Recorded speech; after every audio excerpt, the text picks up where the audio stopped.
মার্কেটে লাগাতার খারাপ পারফরম্যান্সের পরেও আবার মার্কেট ঘুরে দাঁড়িয়েছে। তো যারা এই ছোট একটা কারেকশনেই প্যানিক করে বিক্রি করে দিয়েছিলে, তো তারা এখন খুবই পস্তাচ্ছে।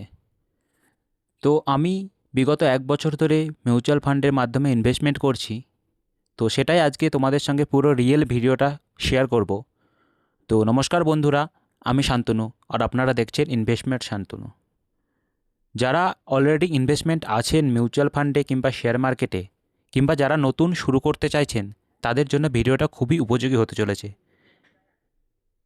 ভিডিওটি লাস্ট পর্যন্ত দেখুন, আশা করি আপনাদের কিছু উপকার আসবে। তো মার্কেট অ্যালোকেশন দেখলেই দেখতে পাবে 46.30% আমি মিড ক্যাপে বিনিয়োগ করেছি, আর লার্জ ক্যাপে আছে 33.22%। স্মল ক্যাপে রয়েছে খুবই সামান্য 20.48%। আমার মনে হয় এটা বেস্ট একটা ডাইভার্সিফিকেশন। কিন্তু প্রবলেম আমার একটাই আছে, আমি বেশ কিছু ফান্ড বেশি নিয়ে ফেলেছি। তো সেই পোর্টফোলিওটাই আজকে আমি তোমাদের সাথে পুরো ডিটেলসে শেয়ার করব। আমার ইনভেস্টমেন্ট অ্যামাউন্ট হলো 4,46,950 টাকা, যেটা কমে গিয়ে হয়েছে 4,06,918 টাকা। 40,000 টাকা মতো এখনও লসে আছে, কিন্তু বিগত দিন মার্কেটের পারফরমেন্স খুবই ভালো করায় 2% রিটার্ন পেয়েছি, 8,173 টাকা। চলো ফান্ডগুলি তোমাদেরকে পুরো দেখাই। Motilal Oswal mid cap fund রয়েছে, যেটাতে 1,34,000 টাকা বিনিয়োগ করেছি, কিন্তু শর্ট টার্ম ভোলাটিলিটির কারণে ফান্ডটি কমে গিয়ে হয়েছে 1,10,638 টাকা। কিন্তু যেহেতু আমি লং টার্ম ভাবনা নিয়ে এসেছি মার্কেটে, তো আশা রাখছি আগামী দিনে ফান্ডটি ভালো পারফরমেন্স করবে এবং এই ফান্ডটি থেকে আমি ভালো রিটার্ন পাবো। মতিলাল ওসওয়াল ফান্ডটিকে আমার খুবই ভালো লাগে।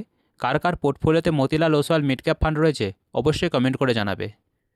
এইচডিএফসি মিড ক্যাপ এটাই আমার প্রথম ফান্ড যেটা এখন পোর্টফোলিওতে প্রফিটেবল আছে।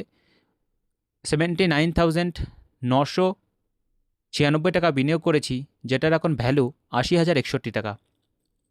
পারাক পারিক ফ্লেক্সি ক্যাপ রয়েছে, যেটাতে 60,000 টাকা বিনিয়োগ করেছি, যার এখন কারেন্ট ভ্যালু 56,647 টাকা।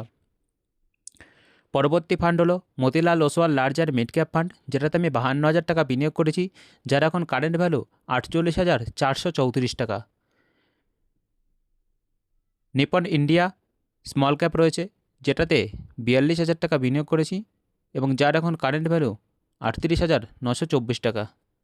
এসবিআই কন্ট্রা ডাইরেক্ট ফান্ড রয়েছে, যেটাতে 40,771 টাকা বিনিয়োগ করেছি, যার এখন কারেন্ট ভ্যালু 38,401 টাকা।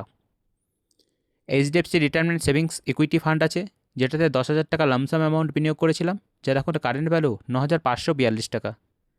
ইউটিআই নিফটি 50 ইন্ডেক্স ফান্ড রয়েছে, যেটাতে 8,000 টাকা বিনিয়োগ করেছি, যার এখন কারেন্ট ভ্যালু 7,701 টাকা। টাটা স্মল ক্যাপ আছে, যেটাতে 9,000 টাকা বিনিয়োগ করেছি, যার এখন কারেন্ট ভ্যালু 7,272 টাকা। কোটাক স্মল ক্যাপ রয়েছে, যেটাতে 7,000 টাকা বিনিয়োগ করেছি, যার এখন কারেন্ট ভ্যালু 5,871 টাকা। এসবিআই স্মল ক্যাপ ফান্ড রয়েছে, যেটাতে 4,000 টাকা বিনিয়োগ করেছি, যার এখন কারেন্ট ভ্যালু 3,427 টাকা।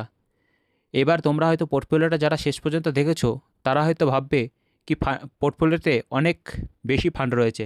হ্যাঁ, এটাও আমি এখন বুঝতে পারছি, বিগত 1 বছর মার্কেটের সঙ্গে যুক্ত থাকার পরে বুঝতে পারছি কি আমার পোর্টফোলিওতে খুবই অতিরিক্ত ফান্ড রয়েছে।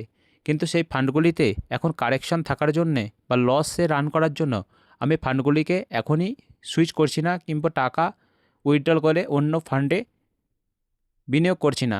তো ফান্ডটি যখন প্রফিটেবলে আসবো, সেই মুহূর্তে আমি ফান্ডটি থেকে বেরিয়ে গিয়ে আবার অন্য ফান্ডে, ইউটিআই নিফটি 50 ফান্ডে, কিংবা পারাক পারিক ফ্লেক্সি ক্যাপে, কিংবা এইচডিএফসি মিড ক্যাপে বিনিয়োগ করব। তো তোমাদের পোর্টফোলিওর অবস্থা এখন কীরকম রয়েছে অবশ্যই কমেন্ট করে জানাবে। আর ভিডিওটি ভালো লাগলে অবশ্যই একটি লাইক আর চ্যানেলটিকে সাবস্ক্রাইব করতে ভুলবে না।